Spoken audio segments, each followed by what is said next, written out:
Welcome back to the only podcast where if you miss a week, you let us know about it. My name's Travis, and I'm here with Jen. Hello, hello. Guess who's back?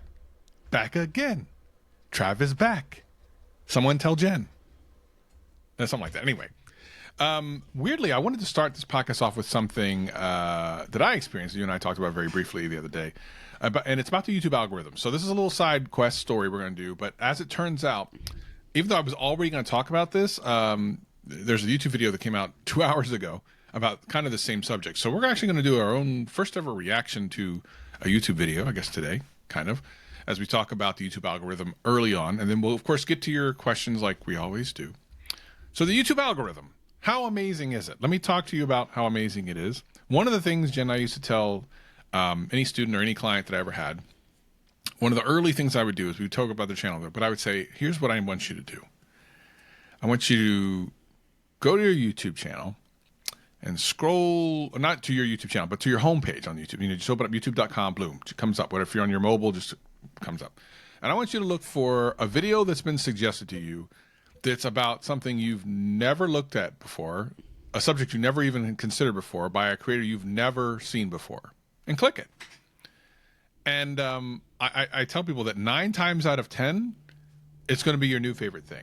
And that's because the YouTube algorithm knows you better than even you do. And this happened to me just the other day. Did it? You're aware of this because we talked very briefly about it. I was on my YouTube homepage, just scrolling along doing things. And randomly, out of zero nowhere, this video about this fluffy pancake or something you can make just looked really good. And then I started watching it, and it's some of the most beautiful choreography I've ever seen in my life about food, about making like an omelet or something. An omelet. I kid you not. Travis sends me this shorter video of an omelet being made. I was like, this is amazing. And then of course you watch it, right? And what happens is YouTube takes that information and starts showing you more stuff, right? So I started getting food ASMR. Now, not just ASMR, not just food, but like making the food, but in an ASMR way. I didn't even know this existed. I mean, I'm not surprised it exists. But basically, for those who haven't seen it, it's like a food making video with really good choreography. Not choreography, but like cinematography. It looks great. But the only thing in here, there's no one talking, is like the making of the food. And in this particular case, it was like eggs, so it sounded really weird. But I couldn't stop watching. Couldn't stop. And this just goes to show that YouTube knows you better than you. Now, why do I bring this up? Not just because it's important for you to know. And definitely do this on your own. Go to your homepage. Try to find something that's like, I don't know why this is being suggested to me, and watch it. And there's a very good chance you will like whatever it is. I bring this up because not only because of some of the questions we get about the YouTube algorithm, but it just turns out that the YouTube channel, the Creator Insider channel, just had Todd Beaupre on and talked to him about the YouTube algorithm. Now, I've talked to Todd Beaupre multiple times on what we used to do, group coaching, the Max by vidIQ, and that is a group coaching program we had a while back. Talked to him like multiple times, and he works on the YouTube algorithm if you're not aware of him. So I watched the first couple of seconds in this, and I thought it would be interesting to watch this together with, you know, the vidIQ crew, and give our own thoughts and feelings about what he said about the YouTube algorithm. So we're going to watch the first couple of seconds of this video, maybe a minute or so, and you and I are going to talk about what Todd talks about. This particular section, he talks about like the YouTube homepage. So if you're watching on YouTube, you'll see this. If you're not, you should be able to hear it. So let's give this a listen and see what he has to say. When you open the homepage, YouTube is going to say, hey, Renee's here. We need to give Renee the best content that is going to make Renee happy today. It's very much centered around each individual person and ranking the videos for them, as opposed to looking at each individual video and trying to figure out who might like it. So there could be videos, like a video could have these absolute metrics, like its click-through rate, its view duration, all of that, but you might like it and I might not, and you would consider that when you recommend it. Yeah, so a lot of creators, they look at their analytics and they're very focused on their aggregate performance because that's the easiest thing that we can kind of present. But the way the system's working is actually, it's not just using that average view duration or the average click-through rate. It's using the performance data as input, but ultimately trying to understand and predict for each viewer it's kind of similar to how recommendations work outside of recommendation systems. When you want to figure out a movie to watch, one thing that I do is I talk to my friends and I say, hey, what have you seen lately? What do you want to see? And the recommendation system, sometimes we describe it as automating word of mouth. I love that. And by that, we mean the system is able to understand what other viewers like you have watched.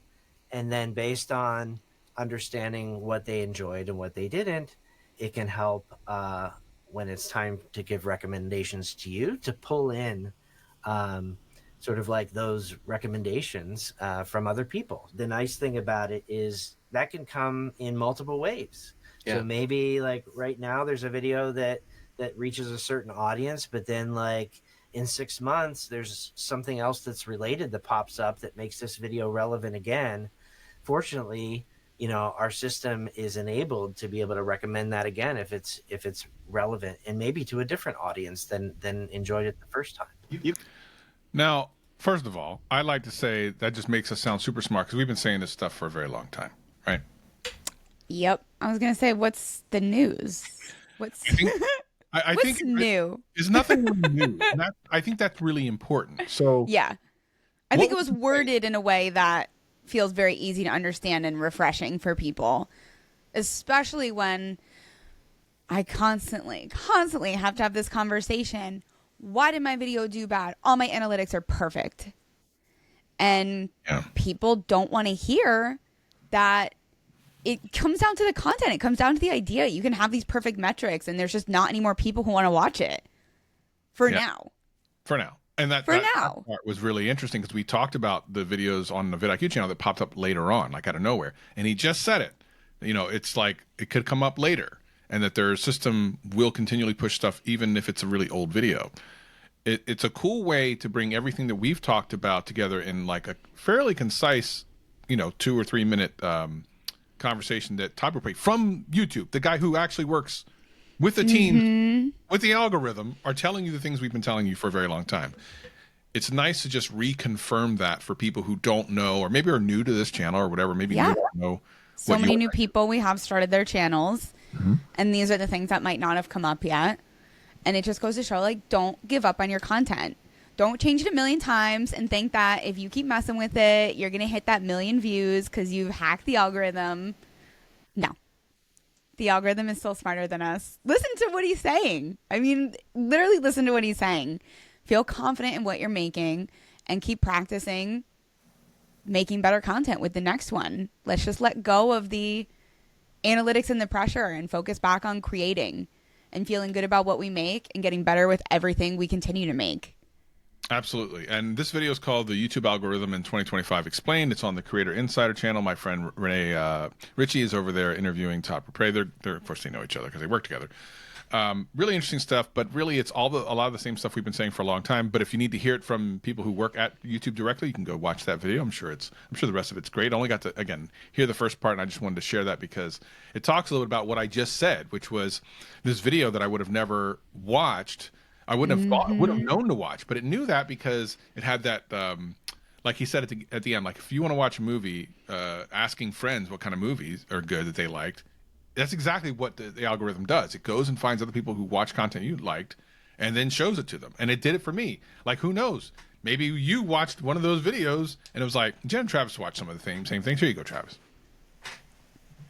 And Travis loved it. And then I was like, Travis, here's some more creators because Hey, Jen it's knew a really popular niche. She's like, yeah, I knew this. Here's some more. And I'm like, what? Oh my God. I like watched the like cottagecore version. Like I sent you that like bread woman. Yeah. Where like there's just like you feel like there's no electricity and she's just like making her own butter and stuff. Which is hilarious. She makes her own butter for everything in like every video. That just seems unnecessary. I agree, but it's fun to watch. Oh yeah, I'll watch it. And that's why we love it. That I feel like you can just buy the already made version of. One of the things that even Gordon Ramsay talks about, I think, is puff pastries. Like, there's no reason to make it. You can just buy it. Oh no, you should make it. Making puff pastry is fun.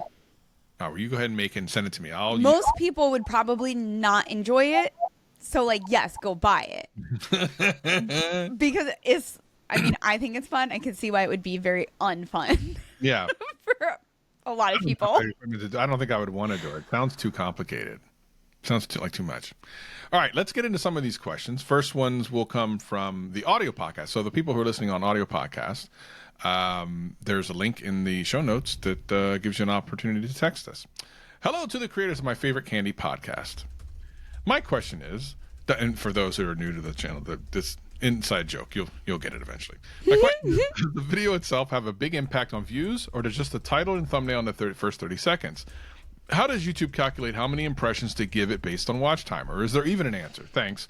And also, what is your opinion on Reese's peanut butter cups? We're going to start. Oh.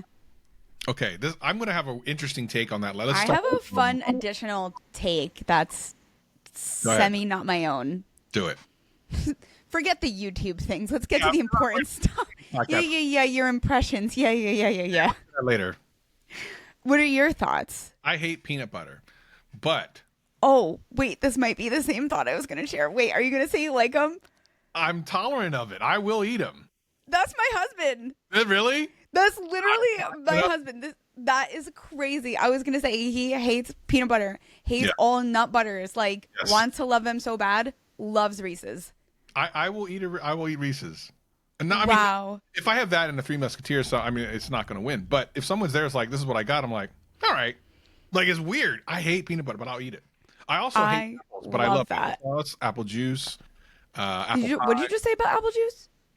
I hate apples, but I love apple pie, apple sauce. Anything made from apples, I like it. I feel like this goes for bananas too. Like, people are very I like polarized on banana bread. Bananas. I don't like anything made from bananas, but I like bananas. What happened in that transition where the bananas became bread? I don't know. How did anyone even figure that out? We've already asked that question. Okay, so back to this person's YouTuber-y type questions. It's amazing what we get away with talking on this podcast. But how do you okay, so ironically, in some ways, you just kind of heard part of the answer with Todd, and it's more about like what people engage with and what they like when it's suggested to them. Per traffic source, by the way. So he's just talking about the homepage there. The same thing applies for things like search, like YouTube search. Like if someone types in, I've done a whole video about, how I ranked the #1 for search for something I didn't even make a video about because I gamed the system for it to understand that if someone is looking for this search phrase, this is what they actually want to watch. Same thing. So they calculate that based on that. Because here's the funny thing. This morning in our marketing meeting, the team meeting, actually it was the Media House meeting, we were talking about the video that John just did about Netflix being dead. It's done really well, over 100,000 views and climbing, doing really good. But the average view duration is a minute and a half less than normal, but the click-through rate's really high. And that's not necessarily... So the click-through rate's higher than normal. However, the average view duration is lower than normal. So what that would... At first we were thinking, oh, do people think it's clickbait? Like, is that what's happening? Because that's kind of what that would normally look like. But no, because ultimately the thing is, if YouTube is still pushing out impressions so that people click it, it's happy with whatever magic sauce is going on with the average view duration and everything else. It's happy with that to push it out to more people. If it wasn't, it wouldn't be getting the impressions for views. And I think I'm far enough into this experiment on the Boost channel that I can kind of talk about this. I want to talk to it more about with the team, but I also have come to the real. Well, I already kind of suspected this. You know what? I'm going to wait to say this because I feel like people come to us and as soon as we say something, it's the golden rule. And I want to talk to I'll talk to you about it I'll stream about it too. I don't want to say we have a lot of power here. You and I, Jeff. What's it around? I feel like you have to at least give a little context. Yeah. It's around average view duration expectations on a channel and impressions that you can get for those. I feel pretty confident in the conclusion I've come to, but I also feel like in this podcast, you come here to really want to hear some pretty solid advice where you don't have to question it.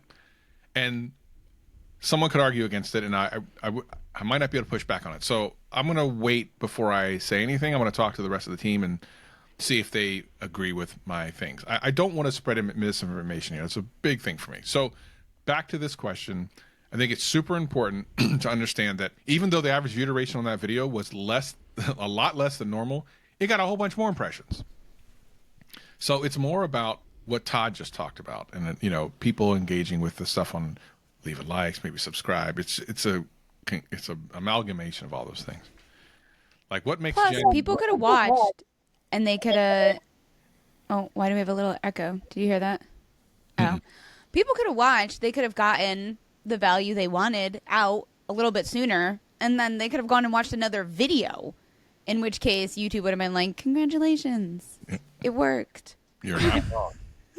There's so many things we don't have access to, which is why analytics can be so dangerous to make judgments on, especially in one situation like that.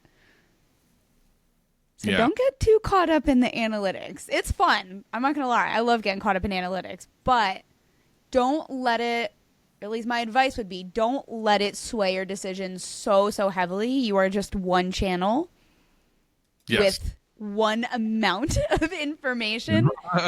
Yeah. But it's fun, and we're here to figure things out. But I mean, sometimes you just never really know. Yeah.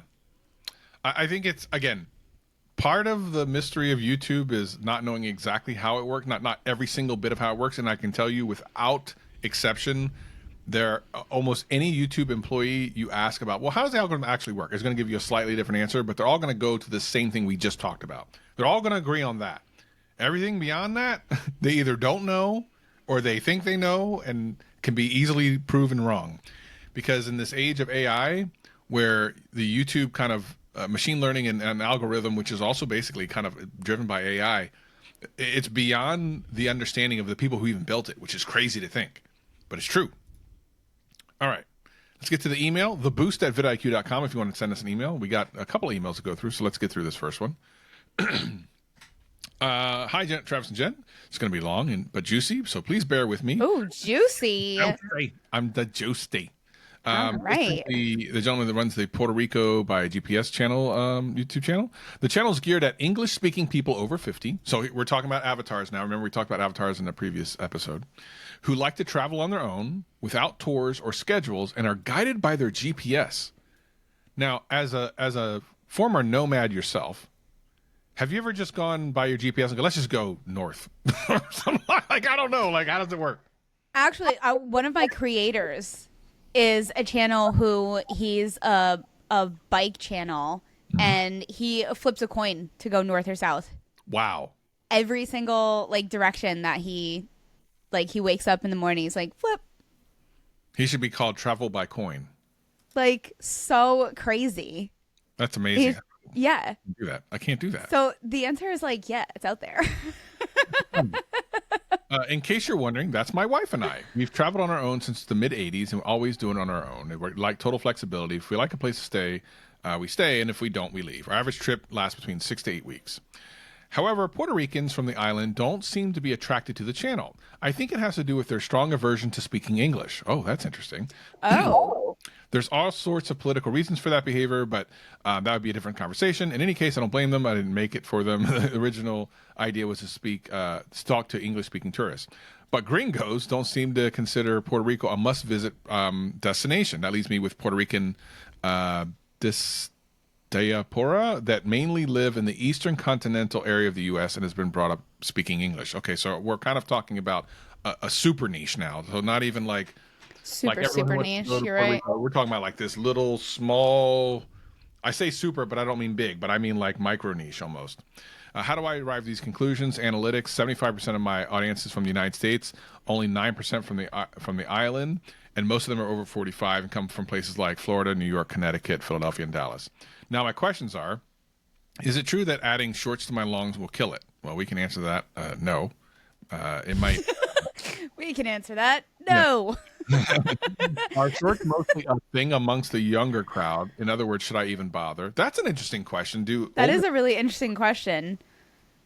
I would say primarily yes, but also no. Right.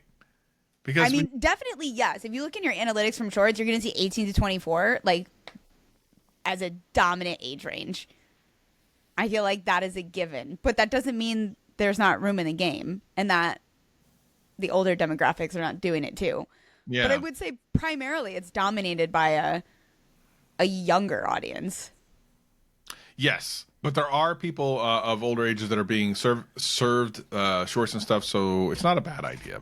It says, "Would creating a separate channel just for shorts be a better idea?" Well, it depends on what you're trying to accomplish. Once upon a time, that was the only strategy, but that's not really the only strategy anymore. If you're just trying to get more eyeballs on your channel, then no, don't create a new channel. If you're just trying to make a shorts channel that is successful about the thing, then sure, make a separate channel. But it's not necessary anymore. Used to be. But then again, you also have to remember, shorts viewers and long form viewers are not always the same viewer. So there's that. But if you keep all the content similar, it's not going to hurt. I know this sounds like we're answering without answering, but it's the obvious answer. I think the one thing here, which is something creators do all the time, is like they feel like they have this concrete answers in their analytics. Like this person's just reading off their demographic of people they've reached so far. The goal of YouTube is not who you've reached, it's who you haven't reached. Yep. If you have reached everybody you were trying to reach, like you don't have any problems then. Yeah. But the information that you have there is who you have already reached. And most of the time, it's not even who you're actually trying to reach, which is the actual game of YouTube. Yes. Exactly that. Exactly that. Basically, what are the pros and cons of adopting a longs plus shorts or a long and short strategy? I think, again... Well, twice the work. Exactly that. I mean, you could, with AI editing shorts, it's actually not so bad. Like if you use Opus or whatever. What would you consider the real pros, though? Just more opportunity for eyes on your content. I think you could argue that the conversion is super low, but if you're just trying to expand your audience somewhat and maybe you grab people who have never found you otherwise, shorts is definitely a great way to do it. You're definitely going to get more eyes that have never seen your channel before through shorts. And it doesn't really hurt. If your shorts start to really outpace your long form stuff, that's like a different question, but that's not what you're asking. So I want to be clear about that. If your shorts start getting 3 million views a month, but your long form's getting 10,000, that's a different situation. But that's not what we're talking about. We're talking about sprinkling in shorts here and there and everywhere. Some will get thousands, some will get hundreds. It's just kind of part of the thing. There's no problem with that. I haven't seen any channels that have been destroyed by that because, again, views not being that much. But again, if things start taking off and you start getting tens or hundreds of thousands of views per short, email us and ask us that question then. I think, right? I think so. I think you hit a pretty good list. I think the more content you can make as a smaller creator, the better you're pushing yourself to become a better creator. Telling a story in a shorter period of time is much more difficult. Sometimes we just honestly need an ego boost on YouTube. Post a short, get a few subscribers, have a good time. It's okay. Let's be real. We all do it. That's a true answer right there. I know that opinions are like belly buttons. Everyone has one, but I greatly trust yours. And I love how he ends the email. Thank you for your excellent work? Question mark? I think the question mark was probably an accident, but it's fine. It's fine. It's fine. I mean, it's valid. We opened this up with you talking about watching eggs on YouTube. I know, right? Okay, here's the next one. This is a long email. I'm gonna have to skim through bits and parts of this, but okay. Hello, Travis and Jen. Or it says Jen Travis. I read it wrong. I prepared my favorite Doritos. Let's be accurate. Exactly.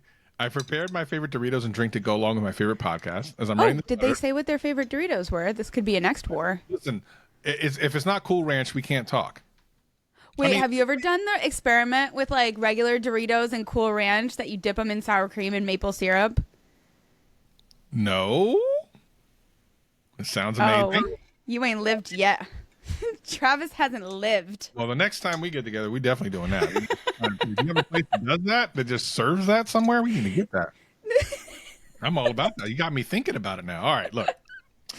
As I'm writing this letter, there's still a week left until New Year. Yes, for me, a New Year that passed is just a day to sleep through, and the upcoming one is a real New Year for me. So happy New Year. I've been working hard to figure out what my audience wants to watch. Sometimes I feel like I got it. Other times I feel lost. One day I feel like I'm a boat drifting on an ocean. By the way, that is so the YouTuber's journey. Seriously, like that. Mm-hmm. That's a feeling that never goes away.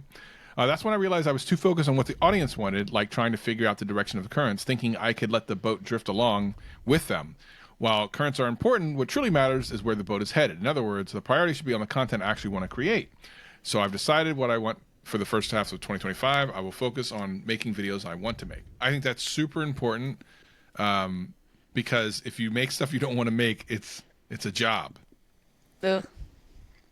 And for most, yeah, it's not necessarily a great paying job unless you're like a big YouTuber, and even then, like, And it's not fun. not YouTube fun. should always be fun.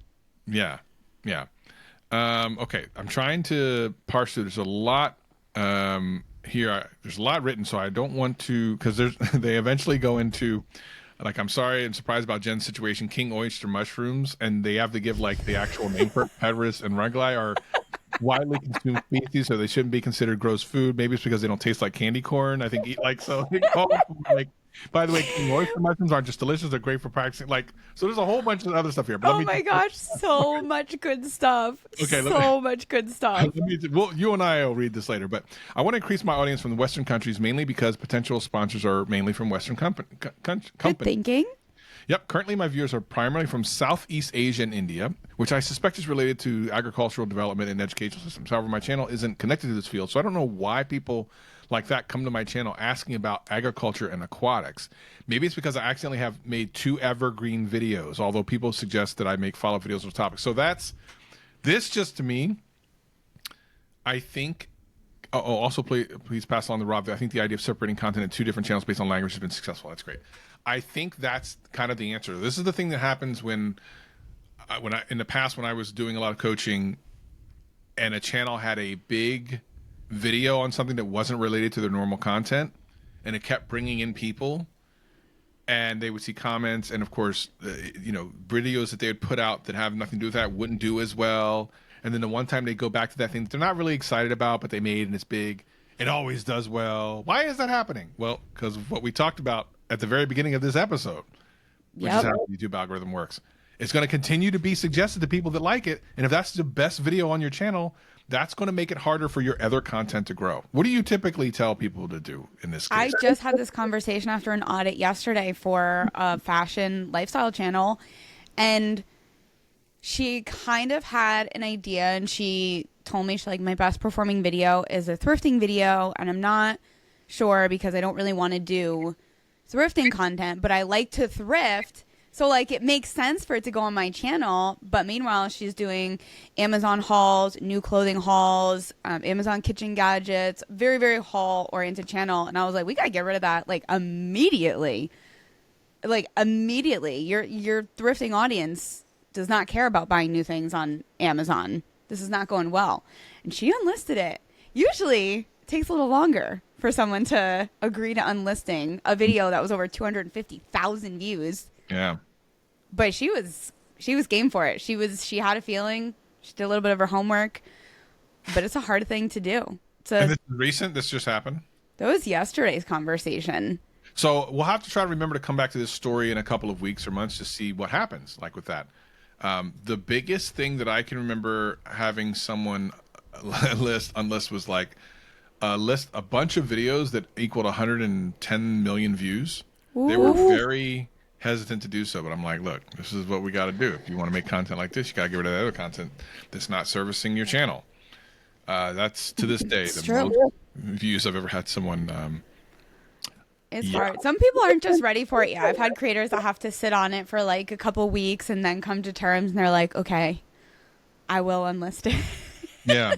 Yeah. Well, I get it. It's like the biggest reward. It's why you're here. And then we're like, oh, we gotta not count that towards anything anymore. We gotta get rid of that. Ironically, later in this email, they're asking questions about like, well, I don't understand why some of these videos are being recommended to these other videos. And I think what we just went over is kind of explained some of that. So I hope that helps somewhat. I think ultimately you just have to think about what videos are bringing in viewers. And if you missed the how analytics work video that we did like a week or so ago, go back and watch that. And I talk about looking at the top last 28 days of videos, and that tells you like what people are coming into your channel. And that probably will answer the question as to why maybe some of the other videos aren't doing what you would expect them to do. There is one little chunk here I do want to take because I read through it while you were talking, and it's kind of funny. So this goes back to when you and I were talking about who ate the first mushroom, like who would eat a mushroom, right? Oh. I think eating mushrooms might have started by observing other animals consuming them, similar to how people began drinking milk, which, again, after all, primates also eat fungi occasionally, so humans might have been eating mushrooms since ancient times. Archaeological evidence suggests that humans might have been consuming mushrooms since the Paleolithic era. This is probably quite different from candy corn. We have no idea what would go through the mind of someone who first ate candy corn. No. Candy corn has literally existed forever. It never goes bad. That's for sure. I agree with that. So true. So true. Okay. That was good. That was really, really good. That was a good one. All right, this next one to the boost at vidIQ.com. Hello, Travis and Jen. And by the way, this person spelled your name right, Jenn, for those who don't know. Wonderful. Can you please talk about the revenue/income projections? Because it's obviously difficult and slippery discussion. Coaches don't want that liability. Creators rarely show their personal income. And those willing to try to make projections right with a handful of variables and assumptions about CPM and RPM, the unknowns of an individual creator, that make the results like wild guesses. But wild guesses from experienced creators like you are better than from newbies like me. And every new business needs to do revenue projections to decide, is this business worth doing? And how much do I need to invest in this business and at what scale? It's basic and fundamental question, yet no one seems to want to touch it, and rightfully so. It seems ridiculous that the only way to know how much money you'll make it is to do it and then see how much money you made. But that's what I'm doing. Thanks and advice. All right, Joe. All right. Oh, Joe. I'm going to actually try to answer this, and I'm going to answer it in a way that's not that won't give a specific answer because it can't. But There is none. That's the crazy thing. A better answer as to why people aren't giving answers. So hopefully this. I'm about to talk circular. Are we ready for this? Uh-oh. All right, Jen. So obviously, coaches and stuff don't want to talk about it because they don't want to set up an expectation for you that might be incorrect. Now, from what I can see here, I don't know if this is your YouTube channel's about this, but in your signature, you talk about you sell homes, staging homes and stuff. So my guess is if you have a channel about whether it be real estate or selling homes or getting your home set up or something, your CPM RPM is going to be nice. It's going to be good. So my guess is, if I had to guess, and again, time of year makes a big difference too. Economy makes a huge difference, which is another variable. But I mean, you're going to probably be in the $20 CPM range, probably. RPM is going to be lower than that, but CPM seems reasonable, and you might even be higher. And I'll explain why I know you might be higher here in a second. So it's difficult to ever say anything to anyone because a lot of people who watch these channels are gamers, and their CPM is terrible. It's like $1. So if you were to sit here and say, yeah, you should probably make about $5,000 a month if you get 200,000 views, might be true for one niche, but it ain't true for a lot of them. Nope. So yeah, it's not people trying to be slippery or whatever. The result is, the reality is that it's practically impossible to tell. And let me give you an example of this. And I'm going to give you an example from my own channel, which I don't normally do. But I'm going to do it for the sake of someone who's like, I just want to know. And I get it. I totally understand. I get it. I get the just wanting to know. Yeah. There just is nothing to know. Well, let me tell you the variable. Okay, let me give you a variable. All right. So from a couple years ago, and I'm gonna do it in RPMs because RPMs, for people who don't know, that's like the money you actually take home before taxes. Like that's actual money. CPM is this number that YouTube gets paid. RPM is like what you get paid. Revenue per milli. So an average, like I have a video here that got like 30,000 views. It was like $4 per 1,000.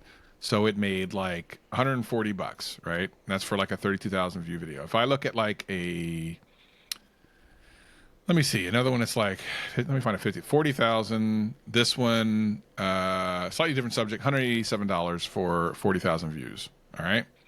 Here's a 70,000 view video, $440. Notice a big jump there because the CPM on that is or the RPM on that is $625 rather than $4. Okay. Now I'm going to blow all this out of the water here in a second. So right now you're seeing between $2 and $6. It can vary, and that's based off similar subjects. The subjects were basically the same. All right. Now, I did a deal with a sponsor, and I had no idea that this particular niche, for whatever reason, their CPM was crazy, and their RPMs were crazy. The RPMs for this were $45. RPMs, CPMs were $93. Wild. Yet I have been in this niche forever. I had never seen, and I talked to my friends. I'm like, have you ever? They were like, I've never seen anything like that. So I did it a second time to see if it was just a fluke. It was not a fluke. It was a subject that I had covered. And because of that, you know, from a perspective, even though those videos didn't get a lot of views, they didn't need a lot of views. They made more, like there was one video, for the same 32,000 views, made $2,400. And that's not including the affiliate sales I made with it. So if I were to tell you that a 30,000 video view video in my niche in my channel made, you know, under $200, 99% of the time that's accurate. But there were 2 times where it made over $2,000. So it's like you can't. This is why it's so difficult to ever answer this question. It's different, like for every single video, no matter same niche, same creator. It's just so different. The only thing you can kind of guess is like what the minimums would be a lot of times, which again, gaming is always going to be low because, and again, to kind of explain why these things are the way they are, it's because advertisers want a return on their investment. If you're advertising to gamers, most of which are young and don't have a job, you can't expect a lot of return on that investment. But if you're advertising to people that are looking at buying a house, looking for information about real estate, they have money. So whatever you're trying to sell to them has a much better chance of being picked up. And of course, you're going to pay more to try to get that thing picked up as long as it aligns. So that's why, Joe. I hope that explains. It's tough. You really have to just do it. You really just have. It's the one answer you didn't want. Like, you have to do it to figure out. And as you keep doing it, you're still not going to have it figured out. You know, it's funny that we came right back to the exact answer he said at the beginning, which was like, yeah, long story short, you're just going to have to do it. That's what it is. But there's no way to figure it out. And this is where people get themselves into a lot of trouble who go full time because it's unpredictable. Yes. It is. There is no, I'm going to make this much this year. This is my prediction. Because YouTube is not linear ever. And that's why you can't predict it. You're going to get 200,000 less views next month. Maybe you'll get 2 million views in 4 months. Yes. You have no idea. Zero and you idea. don't know what that year is going to finish like. It is a roller coaster. I think it's smarter to, you know, because he's saying, well, from a business perspective, you have to do, you know, kind of these things. In a couple of weeks, we're going to actually have on Justin Moore, who just came out with a book, and he is an expert in getting sponsorships. Now, a lot of people go, oh, my channel's too small for sponsorships. Wait until you hear his story. Oh, my gosh. Wait until you hear from Justin. He's excited to come on. I believe it's the beginning of February we're going to have him on. And that's a guy that's going to be able to answer that for you in a better way because it's not variable as much as like YouTube views. Because you set an expectation when you're negotiating your sponsor deal. And that's a better way to try to figure out, like monthly, is this worth doing? Off YouTube. All right, here's a subject from the boost.vidIQ.com. Can I get a whoop whoop? That's the subject. Hey, Viddy. That's a new one. Viddies. I'm trying to understand that. So we have vidIQ. We've had, what else have we had? We have Travis and Jen, right? Trent and Travis. I like it. It's cute sounding. It's very cute, Viddies. What's happening, my good people? Have you recovered yet from Friday's live stream? Okay, for those who don't know. Oh, Friday was so fun. For those who don't know. There was a 9-hour live stream on the main vidIQ channel that rotated through a lot of people. Jen was on there. I was on there. Myself and Jen were on at the same time at one point. We started doing a podcast episode in the middle of that live stream. Very interesting. So that's what he's talking about. That was one epic showpiece helping out all of us creators. I watched at least 7.5 hours of it to bed just after midnight, missing the last hour. That's incredible. To be fair, I missed the last hour too. Sorry, Dan. Great Team Savage there. Yes, Dr. Savage did show up to that live stream. So here's the thing. Because of all that promotion and viewing pleasure, I signed up for one-on-one coaching the moment at the moment Yay! I have a couple questions on it, though. Was I ever... Okay, number one. Was I supposed to answer some questions so that I could be assigned a coach? I don't know how that works. When you first sign up, does it ask you questions, or is that a different... Okay, because I wasn't asked a single question. I just got assigned to my coach. I wonder if it's because it's due to being on Boost for some time and the system knows me from seeing what I do. No, that's not it. No, we had issues that day. Oh, yeah. There were known coach matching issues that day. Everybody blew up the system. That's we true. were ready. I was in a market meeting this morning. They said it was one of the highest conversion days. It was the second highest conversion day of all time for the amount of people that signed up for coaching. When it says the amount we pay for life, does that include if I stop after 3 months, but sometime down the line I decide to get back on coach? Okay, so you'd want to ask customer service about that. That's support@vidIQ.com. I don't know about the pricing and everything, but he does say this at the end. By the way, I got David, who was on with you too. Yes, I was on there with David. That's Naturally, right. I would love to have Jen as my coach, but I'm afraid she would try to send me some candy corn and make me eat it. That is probably true. I do it to all my creators. You were lucky. You're saved. Yeah. But anyway, so David is great. I don't think you have any problem with him, but you can change. You can change coach. Yeah, if you ever felt the need, you can change coaches. It's super normal. None of us like feelings are hurt or anything. Like you want to mesh with your coach well. Yeah. And if at any point you feel like you're not, then just, talk to your coach about it and be like, do you feel like there's someone that's a better fit? Or, everyone's coaching style is a little bit different. So that's always doesn't line up. But the number one goal is like, we're here to help you and we want to grow your channel. And if the relationship is holding it back, we want that to not be the problem. We want to find you the right coach. You actually told me that someone who I think listens to the podcast got you, and they were kind of surprised. I got a few people who listen to the podcast because we were having those. I don't typically show up in coach matching because my availability is usually full. But when there's like that 1 or 2 window, a couple people slid in and they were like, oh my gosh, I'm so excited. I love it. Yeah, someone asked if in the live stream if I would do coaching. I'm like, not anymore. I've been there, done that. Not to say that something in the future couldn't open up and Jen and I couldn't be a part of something interesting, but it would definitely cost a lot more. But I mean, there's the idea out there that maybe one day you could pay for a coaching session with me and Jen. I wonder if anyone would be interested in that. That would be we talk about candy the whole time. They'd be like, I wasted my money. Probably. I want a refund. We probably would. But it would be the most entertaining coaching you would ever have. Okay, so here's the last email for the week. Are engaging personalities born or made? Oh, I love this. Greeting Travis, Jen, and the vidI crew. I enjoy your podcast, and I look forward to it every time it releases. Oh. I recently realized that to stand out in my niche, I need an engaging personality. I personally don't think I have an engaging personality, so I was wondering two things. Number one, are engaging personalities born? And if so, should I focus on making videos that highlight my strengths rather than my personality? This is interesting. This is a great question. Yeah. I love when we finally get questions that I'm like, I've never actually quite been asked this question before. We certainly haven't on this podcast. I love this. So what do we think? I'm trying to find a very specific creator right now. Okay, so engaging personality is different for everyone.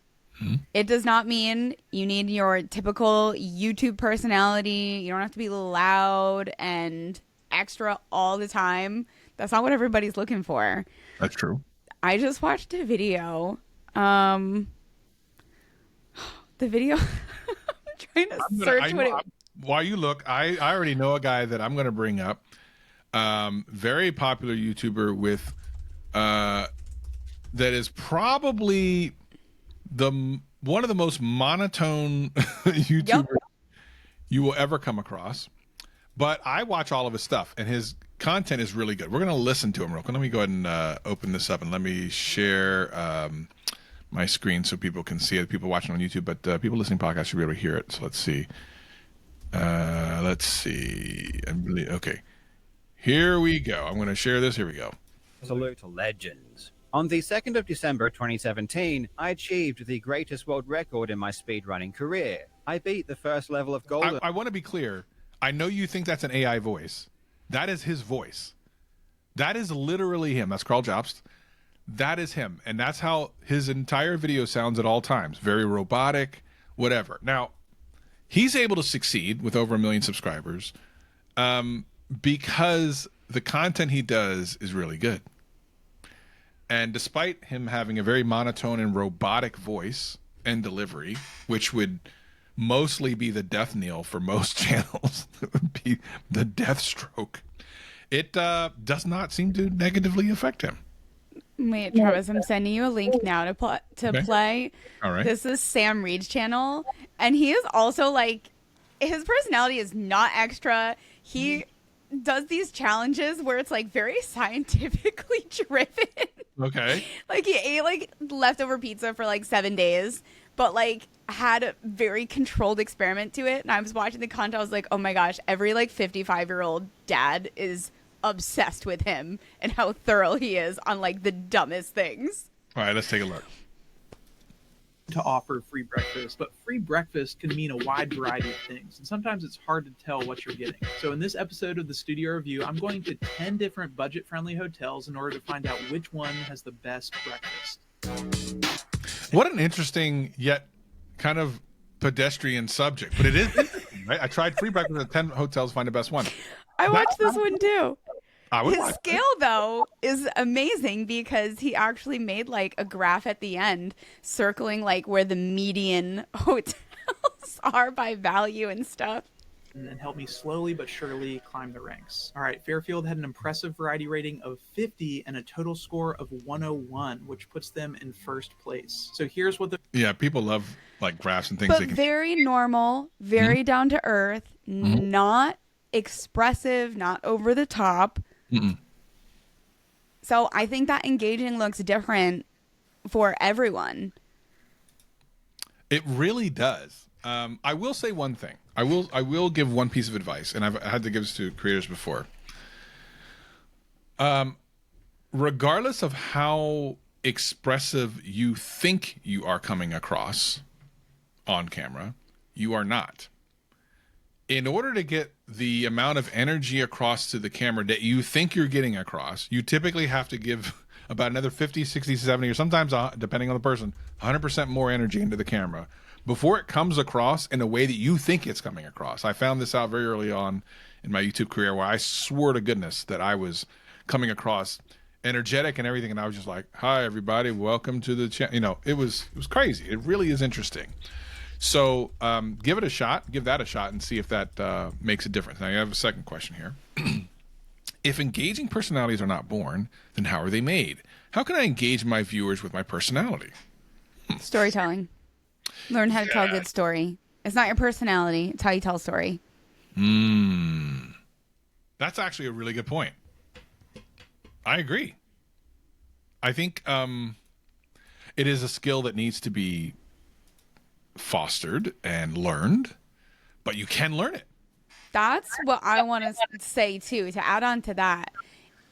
It's not engaging, it's comfortability. Like it's being comfortable in front of the camera. Like being awkward versus comfortable is probably going to come off as more engaging. Oh, yeah, that's a good point.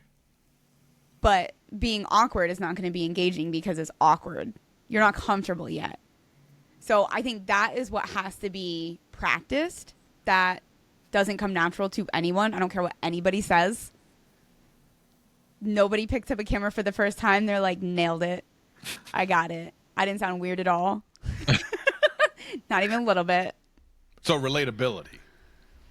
I think it just has to be, it has to be a comfort. And that is a skill that truly, truly takes practice. Having your voice feel the same, having the way that you talk feel the same, really being a representation of yourself is a practice skill. And I think that comes off as engaging, but I don't think it comes down to what your personality is like. It's can you actually show your personality and be real? And that is hard to do. Yeah.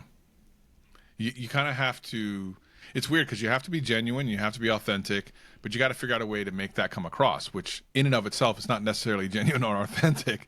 But yeah, the balance is, and it's funny because some people go, oh, well, you know, content creation is not a real job. Oh, it's a real job. It may be different than what you are used to. It might be different than the stuff you've done from a 9 to 5 for sure. But there are days where, you know, I think in general, mentally taxing things can be just as exhaustive as physical things for sure. I mean, I've certainly felt that. And YouTube and content creation is a very mentally taxing thing if you're really trying to do it in a way to make it successful. Even if you are having fun.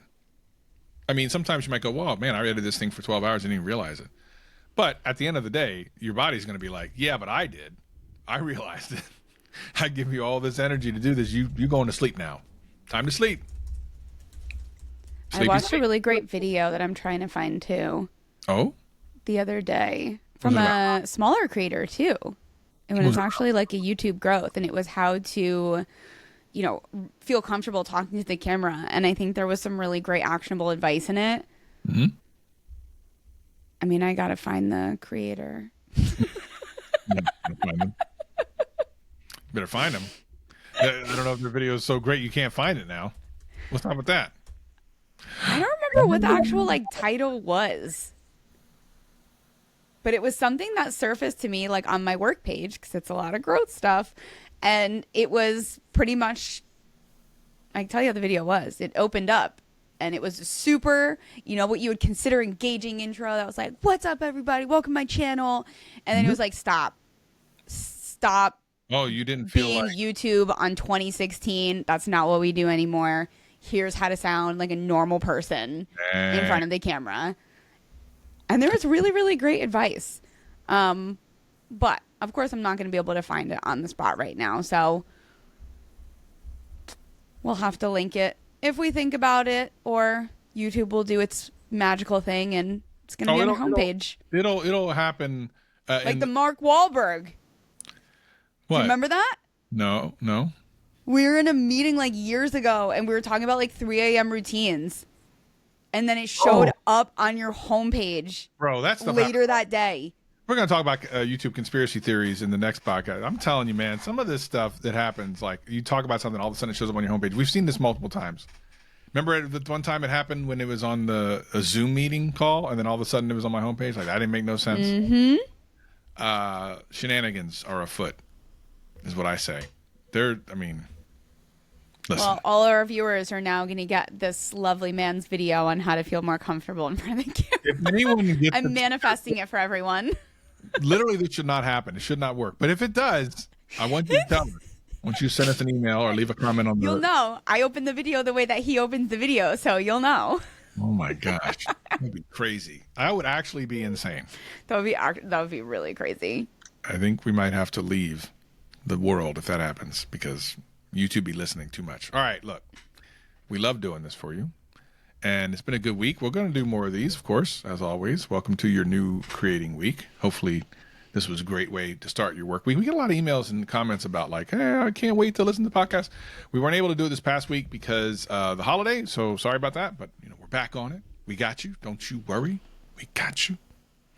And we hope to hear from you in the next one. So, Jen, I think, what do we want to end with? You'd given people like the homework previously. We're not going to give them homework this week. People do like that. I think we should give them homework. I think we should ask everybody to write in with a recent win from their YouTube channel to motivate everybody else. That's a great idea. Okay, so if you're listening to the no audio, win is too small. I don't care if you got 10 views for the first time. I love this. Let's do this. All right, so if you're listening to the audio podcast, there's a link in the show notes that says text message us or whatever. Click that. Send us your win. If you're watching on the YouTube channel, you can leave it in the comment section or you can email us at theboost@vidIQ.com with your win of the week. Maybe we'll select one and I don't know. I think we should rapid fire them off at the end of an episode so everyone is feeling let's go. Let's go create. Okay, let's do that. All right, so for this episode, thank you so much. If you're listening to the audio podcast and you're listening especially on Apple, make sure to leave us a 5-star review. If you're watching on YouTube, hit that Only subscribe 5 stars, remember? Only 5. Never Nothing less. Only 5. If you're on a YouTube channel, hit the subscribe, hit the like button, and we'll see you in the next one. We hope you enjoyed this episode of Tube Talk, brought to you by vidIQ.